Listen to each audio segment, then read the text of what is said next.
Support WrestleTalk! Support each other.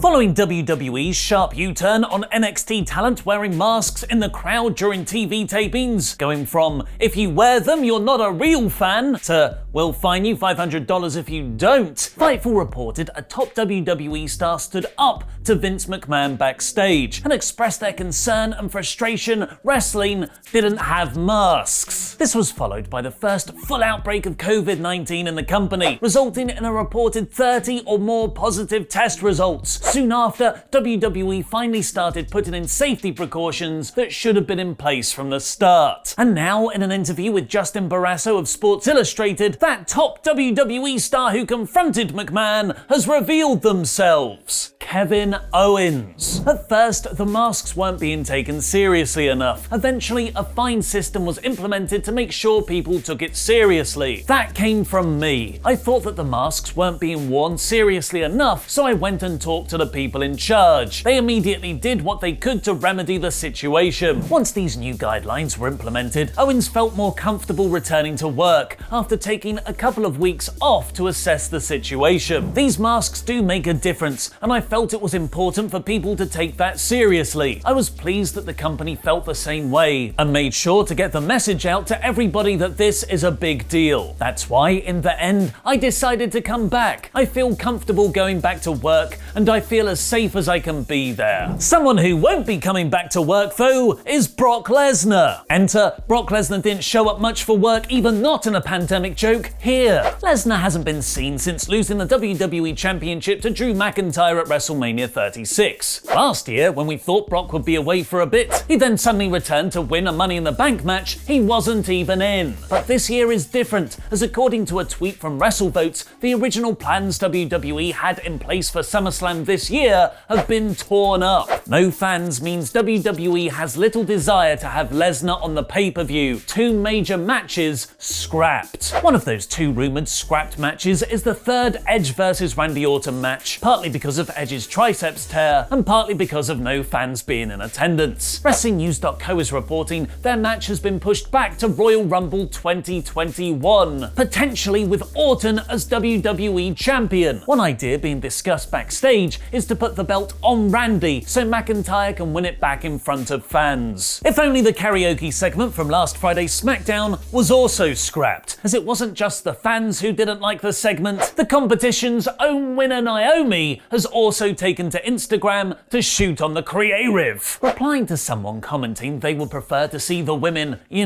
actually wrestle, Naomi said, "Yeah, me too, but a lot of times we have to make chicken salad out of chicken poop emoji. I'm so sorry." Responding to another comment that said she was better than this diva stuff, Naomi said, "Trust me, we are fighting for better. Kissy face emoji." There's loads more news on WrestleTalk.com, so head over there and make it your homepage to read about the upcoming Kabuki Warriors split, WWE spoiling their own plans, and a WWE Hall of Famer being arrested. There's links in the video description below to go straight to any of those. But now it's time for a review of last night's episode of Raw in about 5 minutes. Thanks for your support on Patreon. Nerf this, Eva Martinez, and you're a wizard, Harry Burgess. MVP opened the episode with the VIP lounge at Monday Night Raw, at the horror show, at Extreme Rules, at Go Home Show, where his special guest Dolph Ziggler claimed responsibility for making Drew McIntyre. The definition of making there presumably being holding him back on his main roster call-up in a Franken-tee. Drew cut a deadly serious promo in reply, and then knocked out Ziggler with 1 punch. This and a very short brawl later on was hardly the big go-home angle needed to sell this filler feud. Caruso alert! Angel Garza was telling Charlie how tag teams are much like making love to a beautiful woman. You've got to hold off on that hot tag for as long as possible. When Ivar from the Viking Raiders cock-blocked him, handing the rose to Caruso himself. Megan, you are so fickle. Charlie, you are so fickle.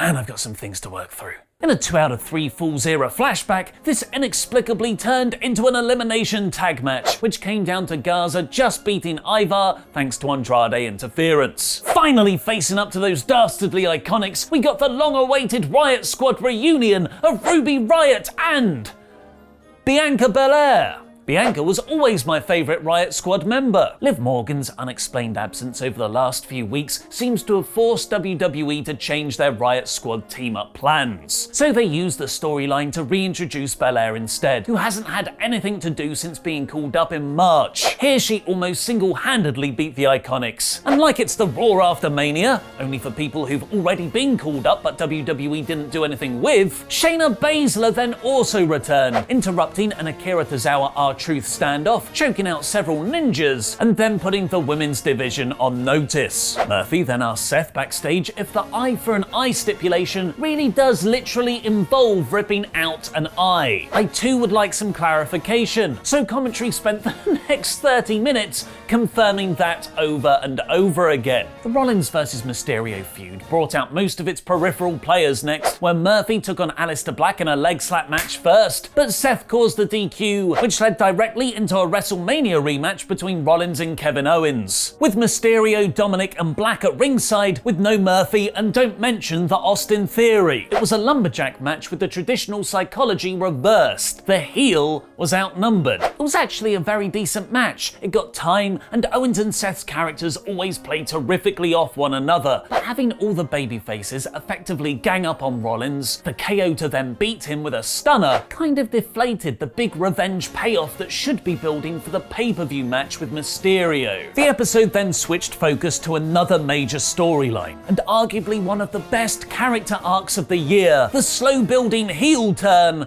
of the already very heel Randy Orton.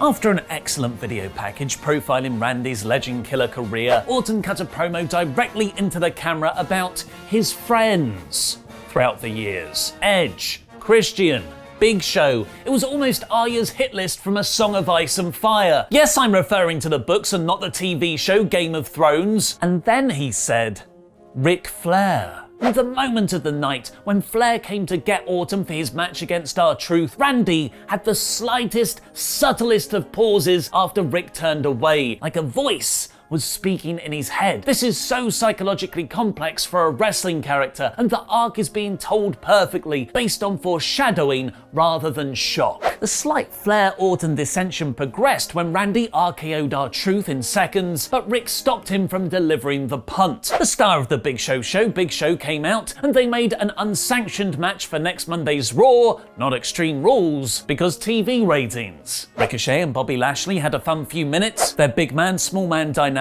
works really well together, but it was sharply cut off when Ricochet got suddenly caught in the master lock and tapped. Bobby then beat up Alexander for good measure. And the main event saw Bayley and Sasha Banks defend their women's tag team titles against the Kabuki Warriors. It's getting to the point now where I don't even notice that the women are main eventing Raw. That's true equality, when it doesn't feel forced or contrived, but that it's done on merit. And over the last few months, to their enormous credit, WWE has consistently and steadily focused on these matches delivering, so you can actually look forward to the pre-announced big matches as opposed to just expecting a bait and switch. While I enjoyed last week's Bayley vs Asuka match more, this was still really good, with Kairi Sane getting worked over to build to the Asuka hot tag. Sane is excellent as a babyface. It's such a shame she hasn't been given the proper chance to show that on the main roster, especially if she is leaving the company soon. It was Kairi who rightfully took the loss, considering who's in title matches this weekend, with Bayley breaking up an insane elbow pin for Sasha to catch Kairi in the Banks statement to win. That was this week's Raw in about 5 minutes. Let me know what you thought of the show in the comments down below, because I'll be replying to people. From out a kiss from the rose on the grave.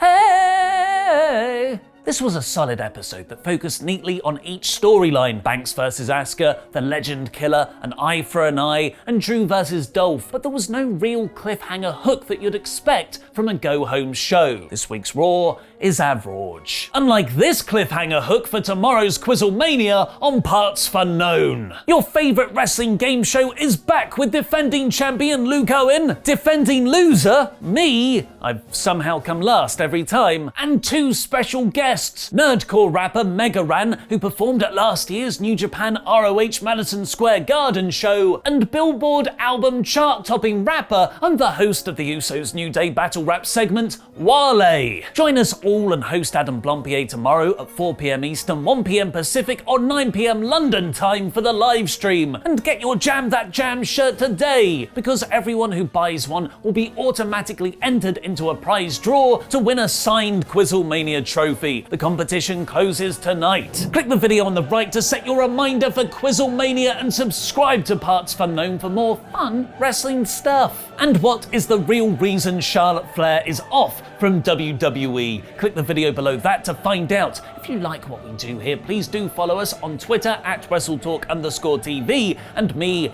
at Ollie Davis. That was wrestling.